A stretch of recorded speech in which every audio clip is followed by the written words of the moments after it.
بسم الله الرحمن الرحيم. الحمد لله والصلاة والسلام على حبيبنا رسول الله وعلى آله وصحبه ومن والاه.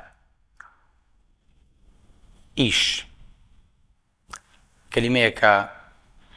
زور من حزيليتي و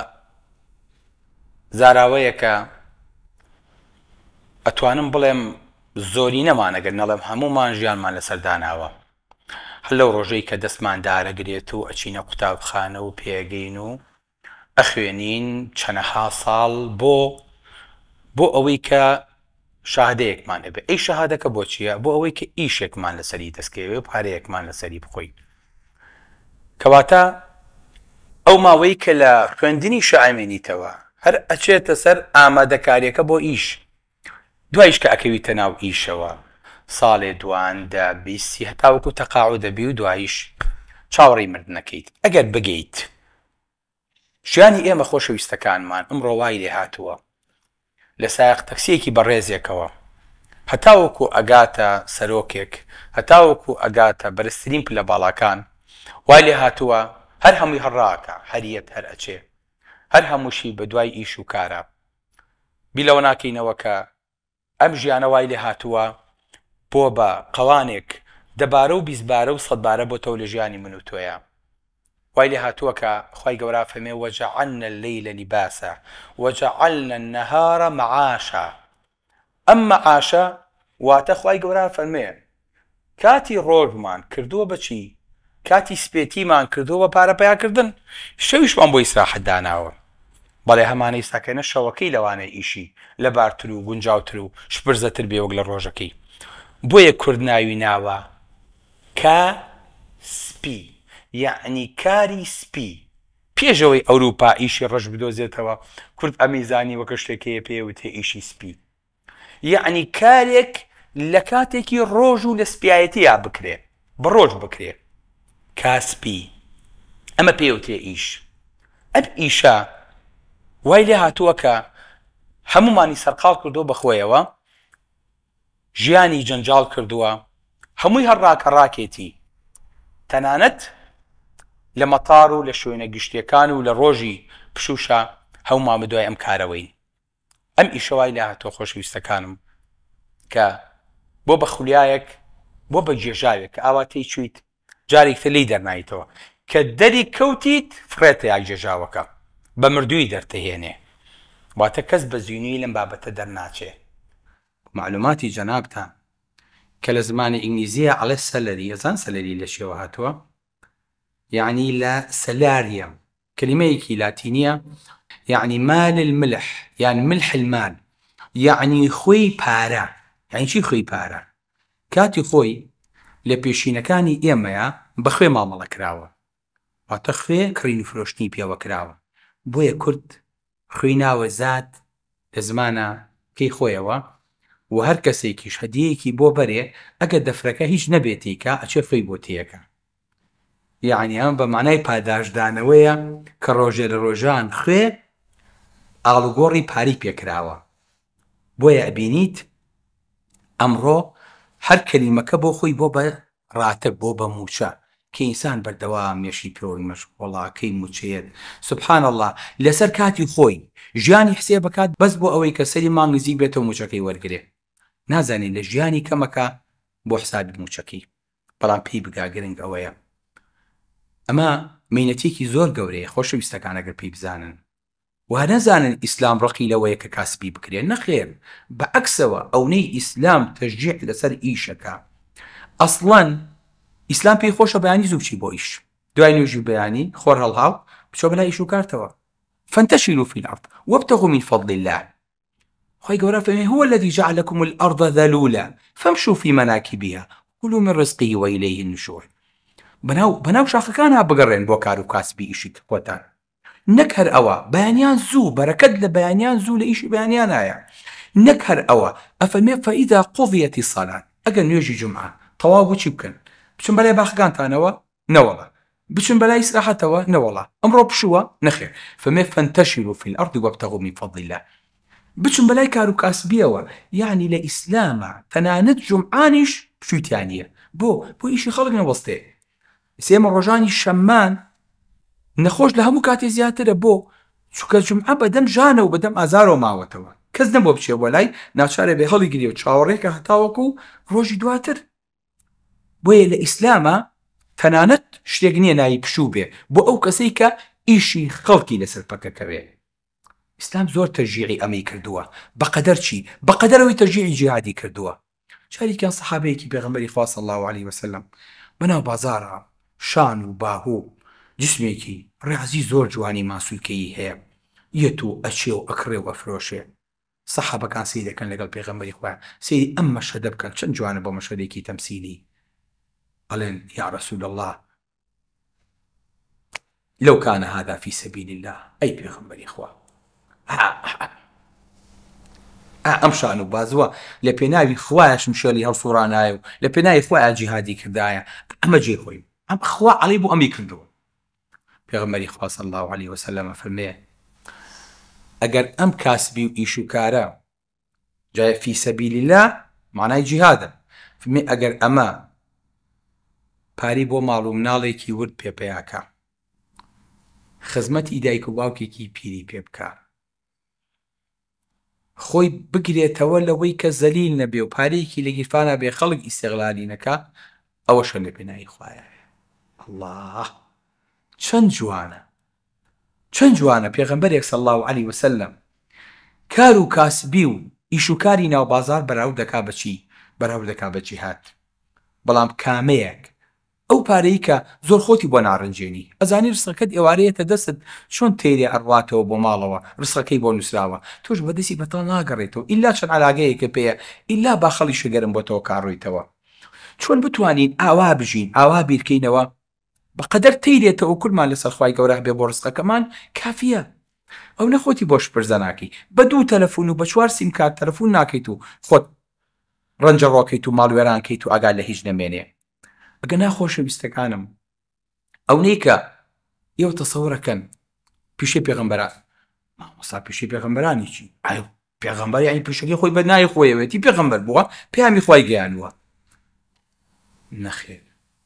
خۆی مەفروض بەس ئەمە بکە لەگەڵەوەش ئەیشیان کردووە سبحان الله ئادەم چی بووە دێڵە ئێوە پێم بڵێن کشتوکاڵی کردووە نوح چی بووە دارتاشی کردووە داوود چی کردووە ئاسنگەر بووە موسا چی کردووە شوانی کردووە عیسا عەلەیه السەلام طب و چارەسەر و نەشتەرگەری کردووە پێغەمبەری خۆمان صلی الله علیه وسلم چی کردووە شوانی کردووە ڕۆحم بە قوربانی بێ تیجارەتی کردووە ئیش و کاری کردووە کڕین و فرۆشتنی کردووە نەیوتوم پێغەمبەرم دەستیشی لە ژیانیان لە کەسپان نەکردوێتەوە بەڵکو هەموو دنیا هەم بۆ عیلمەکەی هەم بۆ پارەکی محتاجی بۆ تا ئێستاکێنەش کەواتە خوای گەورە ئینسانی کاسبکاری خۆشەوێ وەکو کورد دەڵێ کاسبکار خۆشەویستی خوایە بەڵێ خۆشەویستی خوایە هەمومان ئەو خۆشەویستەین بۆیە عومەری کوڕی خەتاب بەو گەورەی عەزیمەتی خۆی ئەفەرمێت بڕۆن بەلای کار و کاسبیتانەوە هەر دەست بەرز مەکەنەوە خۆ ئاسمان زی و ئاڵتوو نابارێنێ ئەبێ بۆی بجۆڵیت ئەبێ کۆکەیەکی بۆ بکەی ئەبێ هەوڵی بۆ بیت ئێمە قسەمان لەسەر ئەم کار و کاسبیەیە کە ئینسان پەنای بۆ هەموو شتێکە بە گوێ نایاتێ هەڵاڵە بەخوا مامۆستا خۆیستان بۆ خەڵکێکیش هەمووی هەر بەڕیبا مامەڵە ئاکات و بەخوا ئەمی شەرم سوێنێ و لەگەڵ بانکیش تەعامل ئەکات و بەخوا مامۆستاجان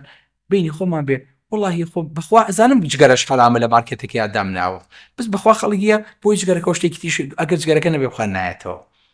سبحان الله لەم زەعیفیە ئەبینێ لە ڕۆژێکا کابرا پارەیەکی زۆر پێیاکە ئەمیش خۆی پەناگیرێ باسمان لەسەر ئەم کاسبەیە کە تۆ بەڕاست و بەچەپا بە خراپ و بە چاکە هەوڵی بۆ بیت بەس پارە و دەستکەوێ بەس ئیشکەی ناوی ئیش بێ جۆنەیتر پێغەمبەری خوا صلی الله علیه وسلم فەرمێ ڕۆژگارێ دێ بەسەر ئوممەتەکەمان ئینسان جۆ نایاتی ئەوەی کە دەستێکەوێ لە حەڵاڵا دەستی کەوتووە یاخود لە حەرامە جارێکان چوون بۆ بانکێ داوای مامەڵەیەکم لێ کرد وتی مامەڵەی ئێمە بەسووە کە بینی ڕیشەکەم هەیە میشتم من بەسوو مامەڵە ناکەم نێناسیم تازە کەوتو بۆ مەناو ئیش و کارەوە وتی کاکە تۆ لەسەر ئەم هەسارەیە ئەژی تم بەڵێ بەڵام وتم من هەساری خۆمە ناسم تۆش خوای خۆتە ناسیت ئەوی لەسەر حرام کردویت وتین ئەگەر ئەتەوێ ئاوا مامەڵە بکەی کەسێ دەست ناکەوێت تیجارەتی لەگەڵا بکە باوەڕم پێ بکە ساڵ وەڵ نەگەڕا و بانکەکەی سەداخراوە ئێسشی لەگەڵا بێ نەکراوەتەوە بۆیە خۆشەویستەکانم ئینسان هەرچیەکی کرد بە حرام پەنا بۆ کار و کاسبی بۆ ئیشەکەی نەبا بۆیە کورد و توێتی دەستی ماندوو لەسەر سکی تێرە ئینسانیش هەر کاتێ ئەمەی کرد دەستی خستە سەرسکی هەستی بە خۆشی ئەوە کرد کە الحەمدوللا بە دەستی خۆی بە ماندۆتی خۆی بە ڕەنجی خۆی ئێمە زۆر جاریش ئەمە بەغڵەت تێگەین پێغەمبەری خوا صلی الله علیه وسلم چەند لەسەر ئیش جدیەتمانەکە فەرمێ ئەگەر دارێکە پێبوو ئەرزانی ئەوە قیامەت دێ نیشانەکانی دەودە شاخەکان هەڵکردناون و نیزامی ئەرز و ئاسمان تێکچوو تۆش دارێکە بەدەستەوەیە فەرمێ بیچێنە الله وفي يد أحدكم فسيلة فليغرسها با بیچێنێ خۆ کەس بەرهەمەکەی ناخوا بەڵام تۆ ئەجری لەسەر ئەمە دەستکەوتووە پاداشت دەستکەوتووە ئیسلام هەتا ئەم حەددا دووربینە تەنانەت بە مامۆستایانی ئاینیش ئەفەرمێ وەرنە دەرەوە ئیش و کار و کاسبی خۆتان هەبێ بۆ ئەوەی کە لە فتوا و قسەتان تەنەزول نەکەن بۆ ئەوەی کە خەڵک بەکارتان نێنێ سوڵتە ئاراستان نەکات هەتا ئەو حەددا ئیسلام تەرکیزی لەسەر ئەم بابەتە کردووە کە هەتا وەکو جدیەت بی لە ئیشە هێشتا کەمە هەر ئیشێکتان کە بەیتقانەوە بیکەین ئێمە بەداخەوە کە ئیشەکەین مانگ بەڕێیەکەین جدی نین لە ئیشەکەیان خوێنکارمان کە خوێندی ئەبێ بە جدی بخوێنێ کاسبکارمان ئەبێ بە جدی کاسبی بکە ئیشەکانمان ئەبێ وەستا و کرێکار و دەستڕەنگینەکانمان وەکو پێویست بن ئەبێ دکتۆرەکانمان لە تۆپا بن ئەگەر هەر یەکە و ئیشی خۆی لە وەستایەکەوە تا مقاولێک لە فەڕاشێکەوە هەتاوەکو مدیرێک ئیشەکەی خۆی بە جوانی کرد ئەزان ئەم وڵاتە چی لێت ئەزانی ژیان چەند پێشەکەوێت ئەزان چەند جوانە بین پێکەوە ئەزان چۆن ئەبی بە وڵاتێکی پێشکەوت و کە لە هیچمان کەم نابێ و پێویستمان بە دەروی خۆشمان نابێ بەڵام بەداخەوە چێ دڵسۆزی بۆ ئیژماوە لە مامۆستا چێ دەوامەکە لە ئاخیری مانگە پارەکە وەرگرە بۆ ئیسلام داوای ئەمەی نەکردووە بۆیە پارەکە سوبحان الله ئەوە حرامە بێ نەموچە ئەمێنێ لە بەرەکەت لە موچەکەش ئەمێنێ دیقەتان ناوە زۆر جار ئێمە گلەی لە غەیری خۆمانەکەین بەڵام والله قلتم أن هذا قل هو من عند أنفسكم بڵێ خەلەلەکە لە خۆتانەوەی خەتاکە لە خۆتانەوەیە لەبەرەوە ئەگەر بمانەوێت کار و کاسبیەکی بەڕێز و بە احترامەوە بکەین ئەبێ بینە دەرەوە لە سیباقی فئران یعنی چی سیباقی فئران یعنی لە پێشبڕکەی مشک پێشبڕکەی مشک چۆنە ئەیخەنە ناو قەفەزێکەوە یانەوە کارەبای پێ دروستکەن لە سەر و قەفەزەکەوە لە لوپێچەکەیە پەنیرێکی بۆ دانێن مشکەکە ئەوێ بگاتە پەنیرەکە هەوڵەیات دەست هەڵەتەکێنێ ئیشەکە کار و کاسبیەکە جۆ سەرفەکە نازانێ هەر لە شوێنی خۆیایەتی هەر چاوی لە پەنیرەکەی و هەر هەوڵەیە هەر سیرێکات و هەر خۆی ماندووەکە هەر نایگاتێ هەتا ئەم سەریعتر بێ زیاتر تاقە و کارەبا وزە دروستەکە بەڵام ئاگای لێن یە بەم دروستیەکەن ئەمیش هەر ڕواوە نایگاتێ ئیش و کار و کاسبیەکەی ئێمەش بەداخەوە وای لێ هاتووە هەر هەوڵە دەیت کاتی خۆی کورت زۆر عاقڵ بوو ئەچوو پریاسکەیە شاردەوە پارەیەکی دەسەکە لە شوێنێکا دایەنە ئەیمە با بمبێنێ بۆ ڕۆژی تەنانە